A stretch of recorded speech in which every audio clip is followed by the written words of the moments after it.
Miss Gay Queen of Banaba 2024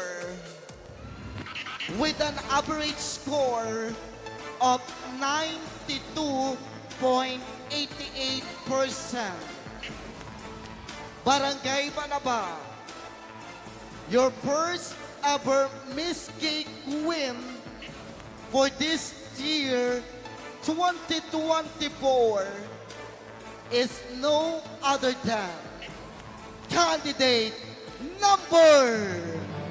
Our Queen of Banaba will receive 15,000 pesos cash, sash, certificate, bouquet of flower, and crown. Our Miss Gay Banaba 2024 is... Thank you so much, everyone. Good night and happy fiesta! Let's all welcome our Miss Gay Queen of Banaba 2024 candidate number...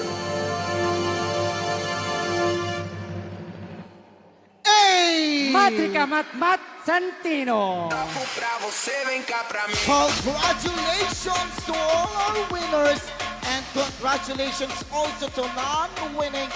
You deserve all well candidates. Congratulations! Barangay Banaba, Bayan ng Padre Garcia, Lalawigan ng Batangas. Magandang gabi at maraming salamat sa inyong lahat.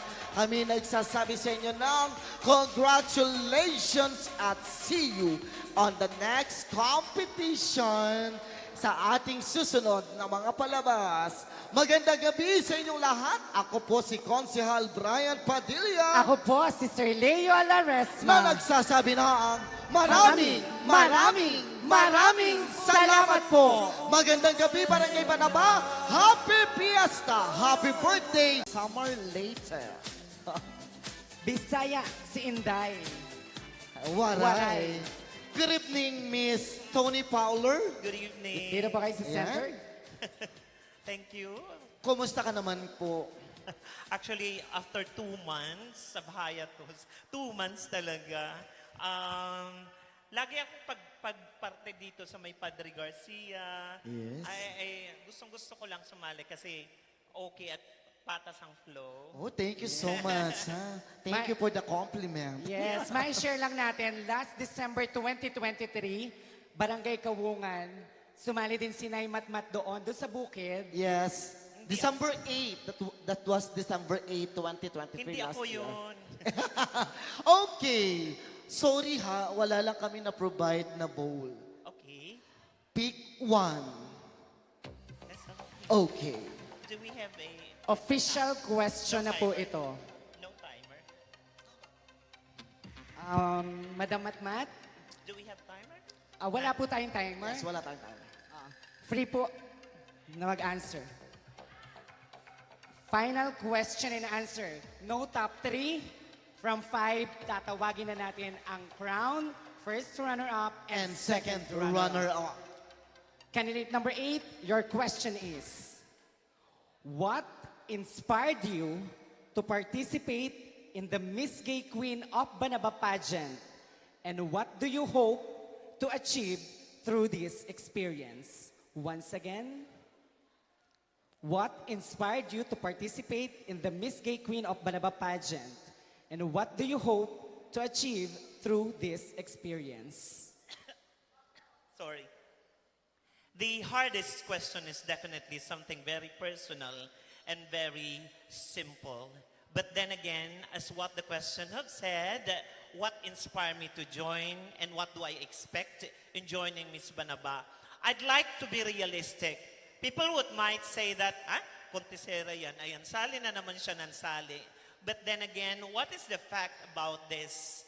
This is only the world believing in every certain individual.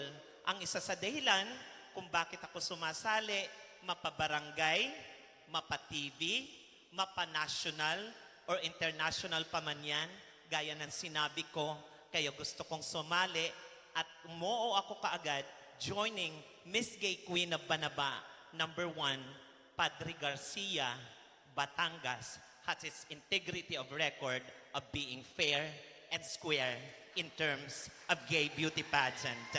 Naglipa na po kasi ngayon sa buong mga social media kung ano-anong ginagawa ng iba. May paburan, pag nakikita na nila, ay wag na yan, matanda na yan, ay paulit-ulit na lang siya.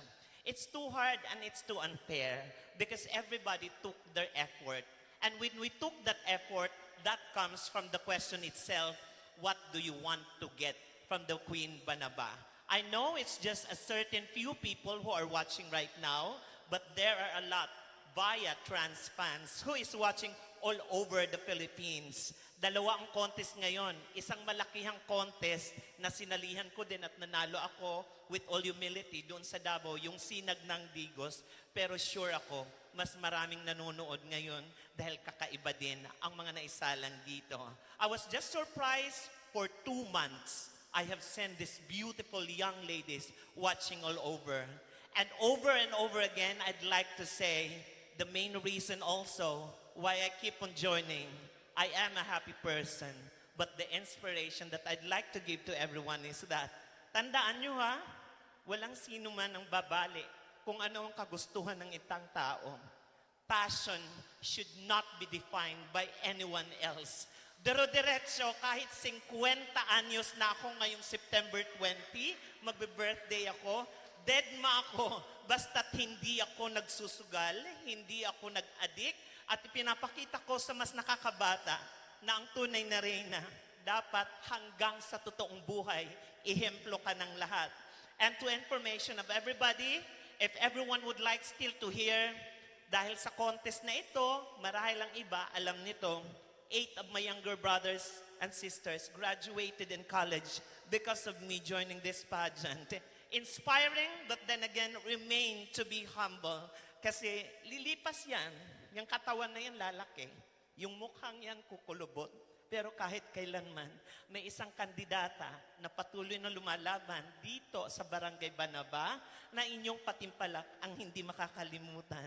Dahil maliit man na barangay ito, pero para sa akin, ang Queen Banaba, ang tunay na sinisimbolo nito ay pagkakaisa. Pagkatapos ng unos ng bagyo, sinuong namin is only because Banaba, ang tunay na puso ng barangay na maraming magaganda. That's why I'd like to adhere. It may not be a most powerful thing. Remember this, the power of a certain candidate doesn't lie if you will be crowned or not. But the power of the candidate remains in the history if she knows how to accept whatever the result. You are Queen of Banaba. Thank you. Thank you Thank you so so much, Miss Tony Fowler. Wow! Thank you so much, Miss Tony Fowler. Ayan, napakahusay talaga. Mahuhusay ang lahat ng ating kalahok. Magagaling. Dangan nga lamang, mayroon talaga